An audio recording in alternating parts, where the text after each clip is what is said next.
दोस्तों, कविता नाम की एक महिला होती है। इसकी उम्र लगभग 45 साल के करीब थी। रात 1 बजे का समय होता है। कविता अपने कमरे में अकेली सो रही थी और एक प्लास्टिक का खिलौना होता है। कविता उस प्लास्टिक के खिलौने से संबंध बना रही थी और अजीब अजीब आवाजें निकाल रही थीं। उसके बगल वाले कमरे में कविता का दामाद सो रहा था। उसका नाम राजेंद्र होता है। रात के लगभग 1 बजे के आसपास उसे वॉशरूम लगी रहती है। जब वह वॉशरूम करने के लिए उठता है तो देखता है कि जो बगल वाला कमरा है उसमें जो उसकी सास सो रही होती है वह जोर जोर से चिल्ला रही होती है। मतलब उत्तेजना भरी आवाज होती है। वह कुछ ऐसी अजीब अजीब आवाजें निकाल रही थी जो हर कोई महसूस कर सकता था कि आखिर अंदर चल क्या रहा है। तो उसे लगता है कि आखिर रात का 1 बज रहा है।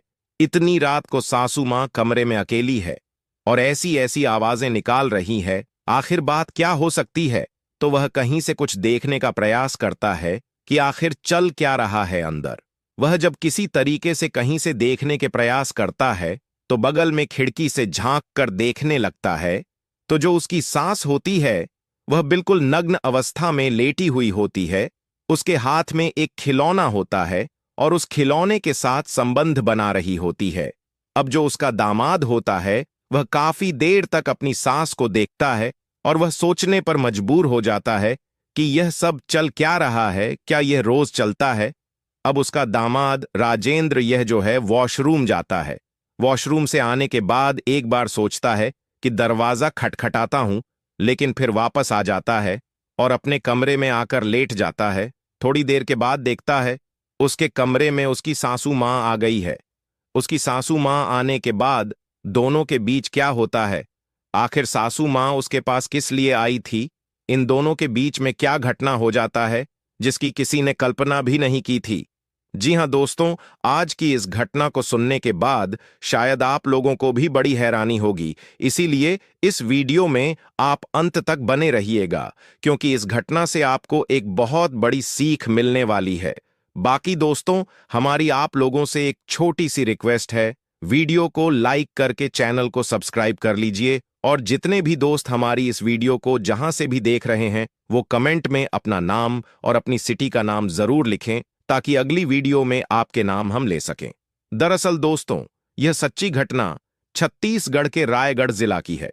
वहां पर एक परिवार रहता है जिसमें पत्नी का नाम कविता होती है और पति का नाम किशोर सैनी होता है।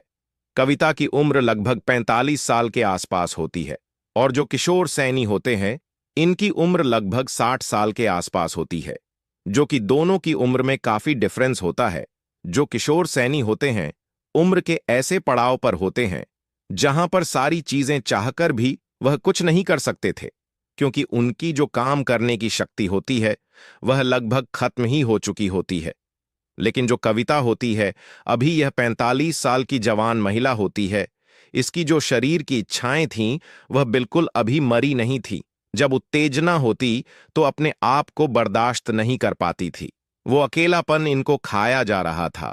कविता की एक बेटी होती है जिसकी शादी बगल में ही एक लड़के से कर देती है। उसके दामाद का नाम राजेंद्र होता है। तो एक दिन की बात है, राजेंद्र जो है उनके घर आया रहता है। अक्सर राजेंद्र और उसकी बेटी घर में आते जाते थे, लेकिन यह बात किसी को नहीं पता थी कि उनकी जो सासू मां है इसके अंदर बहुत सारे अवगुण भी है।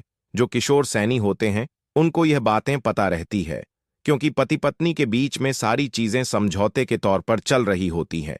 क्योंकि पति को पता था कि जो उसकी काम करने की शक्ति है वह कमजोर हो चुका है, वह चाहते हुए भी कुछ नहीं कर सकता था।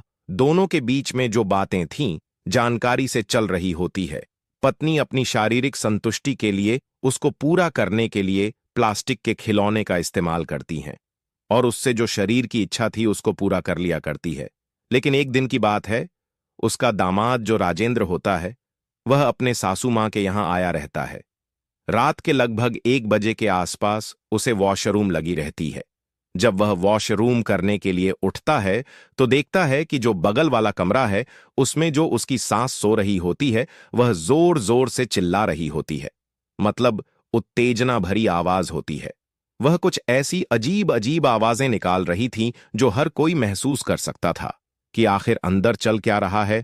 तो उसे लगता है कि आखिर रात का 1 बज रहा है इतनी रात को सासू माँ कमरे में अकेली है और ऐसी ऐसी आवाजें निकाल रही है। आखिर बात क्या हो सकती है?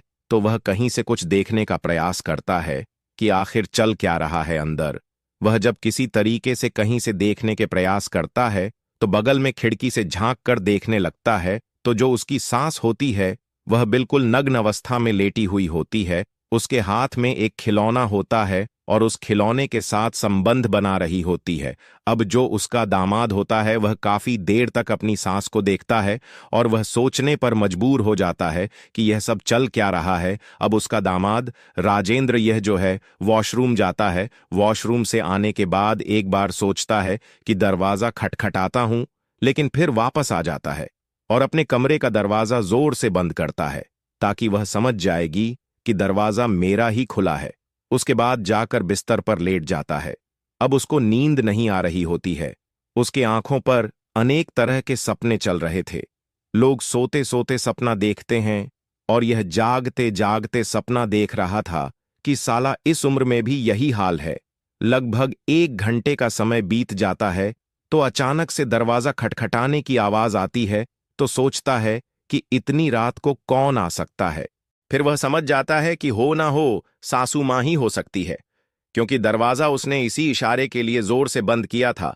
फिर वह कमरे का दरवाजा खोलता है तो सामने उसकी सास खड़ी होती है और एक रेड कलर नाइटी पहन के आई है। कविता अपने दामाद से पूछने लगती है कि क्या हुआ, दामाद जी नींद नहीं आ रही है? तो राजेंद्र अपनी सास से कहता है, नहीं, अभी उठा था वॉशरूम के लिए, नींद नहीं आ रही है, अभी कुछ सोच रहा था, दिमाग थोड़ा सा टेंशन में था। फिर कविता आकर उसके बिस्तर पर बैठ जाती है और दोनों एक दूसरे से बात करने लगते हैं। तो बात करते करते बात एकदम कुछ इस कदर होने लगती है कि लगता नहीं है कि सासू मां और दामाद जी हैं। वह सारी बातें बताती हैं, खुल करके बताती है कि तुम्हारे जो ससुर जी हैं वह किसी काम के नहीं हैं। उनकी यह अवस्था हो गई, मेरी उम्र भी तुम देख रहे हो, कभी कभी इच्छाएं होती हैं और इच्छा ऐसी चीज है कि जब हो जाए तो किसी और के साथ गलत करने से अच्छा है कि ऐसे ही अपना सारा काम कर लेता हूं। तो राजेंद्र कहता है कि सासू मां जो तुम कर रही थीं वह सब हमने देख लिए थे, यही मैं सोच रहा था, इसी वजह से मुझे नींद नहीं आ रही थी। अब दोनों धीरे धीरे एक दूसरे से बातें कर रहे होते हैं। बातें करते करते बात एक दूसरे को छूने तक आ जाती है। जब इसकी सास राजेंद्र को छूती है तो राजेंद्र तो पहले से ही उत्तेजित था और उत्तेजित हो जाता है, वह बिल्कुल कंट्रोल के बाहर हो जाता है। ये दोनों बात करते करते एक दूसरे के करीब आ जाते हैं, एक दूसरे से मोहब्बत करने लगते हैं, प्यार करने लगते हैं। फिर धीरे धीरे करके दोनों में ऐसा वक्त आ जाता है कि संबंध बनने का वक्त आ जाता है। जो कविता होती है वह धीरे धीरे करके एक एक जो कपड़े होते हैं अपने शरीर पर उतार देती है और अपने दामाद के भी सारे कपड़े उतार देती है। और जो उसका ससुर होता है वह बेखबर अपने दुनिया में सोता रहता है, उसको किसी बात की कोई चिंता नहीं थी। अब जो राजेंद्र अपनी सास की गोरे गोरे जिस्म को देखता है तो वह काफी उत्तेजित हो जाता है और अपनी सास के साथ संबंध बनाने लगता है। वह इतनी जोरदार तरीके से संबंध बनाता है कि अपनी सास कविता की हालत खराब हो जाती है, लेकिन कविता को काफी आनंद भी आ रहा था। अब कविता भी अपने दामाद का भरपूर साथ दे रही थी। आज उसे वह चरम सुख मिल रहा था जो उसे पहले कभी नहीं मिला था। उसकी तो बरसों की प्यास बुझ रही थी। लगभग 1 घंटे तक यह दोनों संबंध बनाते हैं और जब यह दोनों थक जाते हैं तो वहीं पर लेट जाते हैं और 4 बजे के आसपास कविता अपने बिस्तर पर चली जाती है। अब उस दिन दोनों को बहुत आनंद मिलता है। इसकी सास जो है बहुत प्रसन्न थी, क्योंकि इसकी जो बहुत दिन की इच्छाएं थीं वह किसी इंसान ने पूरा की, क्योंकि अभी तक तो यह केवल खिलौनों के साथ खेलती थी। अब अगले दिन जब सुबह होती है तो दोनों एक दूसरे के साथ बैठकर चाय पीते हैं। उस दिन सास ससुर और यह दामाद सब लोग बैठकर नाश्ता पानी करते हैं, लेकिन जो उसकी सास कविता होती है उसकी जो तिरछी निगाहें होती हैं अपने दामाद के ऊपर होती है। राजेंद्र भी इशारों इशारों में बहुत कुछ कहता है। अब किशोर जी दिन में किसी काम से बाहर चले गए। अब दोनों लोग दिन में भी संबंध बनाते हैं। अब जो उसका दामाद राजेंद्र होता है वह अपने घर जाने के लिए कहता है, लेकिन जो सासू मां होती है वह अपने दामाद से कहती है कि दामाद जी आज रुक जाओ, घर में क्या दिक्कत है, अब उसका दामाद राजेंद्र भी रुक जाता है। अब रात को फिर वही सिस्टम हुआ। दोनों के लगभग 12 बजे से कार्यक्रम शुरू हो गया। उस रात भी दोनों लोग बहुत मौज मस्ती किया, लेकिन एक दिन ऐसा हो जाता है कि दोनों संबंध बना रहे होते हैं और जो उसका दामाद राजेंद्र होता है वह काफी हट्टा कट्टा जवान होता है। वह तरह तरह की अश्लील वीडियो देखा हुआ रहता है। वह अपनी सास से कुछ ऐसा डिमांड कर देता है जिसको आप अप्राकृतिक संबंध कह सकते हैं।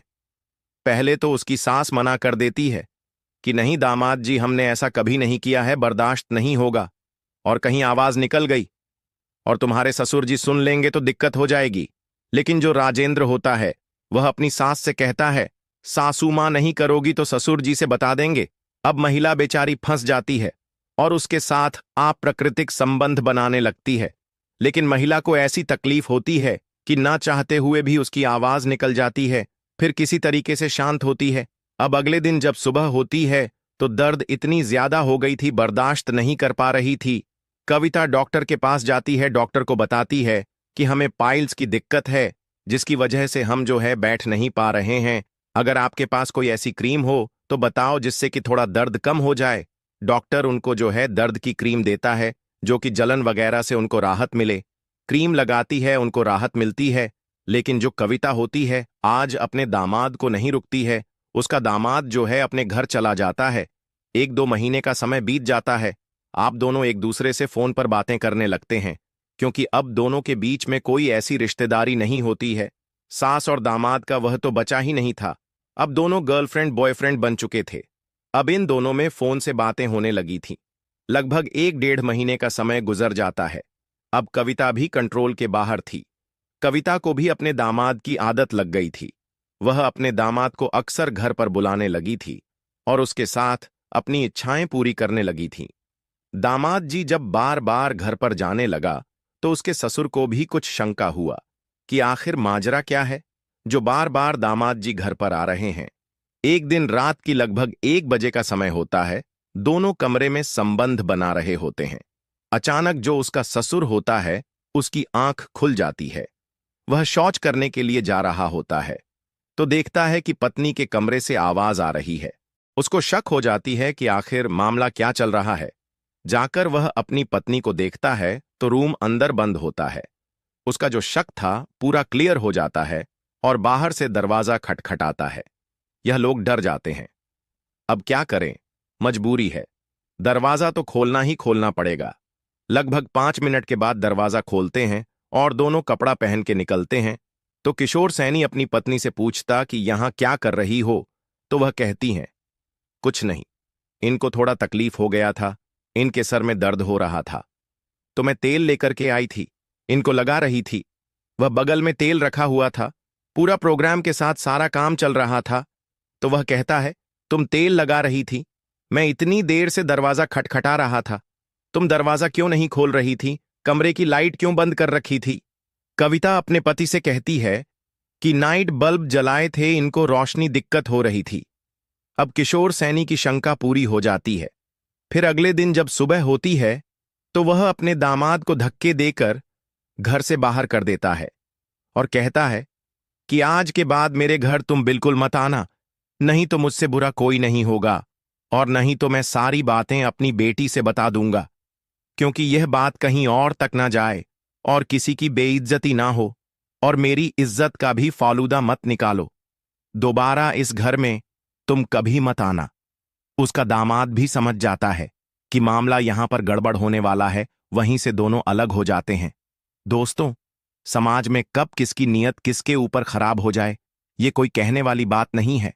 दोस्तों, इस कहानी को सुनाने का मकसद आप लोगों को परेशान करना या आपका दिल दुखाना नहीं है, बल्कि आपको जागरूक और सचेत करना है। दोस्तों, मिलेंगे फिर एक नई वीडियो में। आप अपना और अपनों का ख्याल रखें।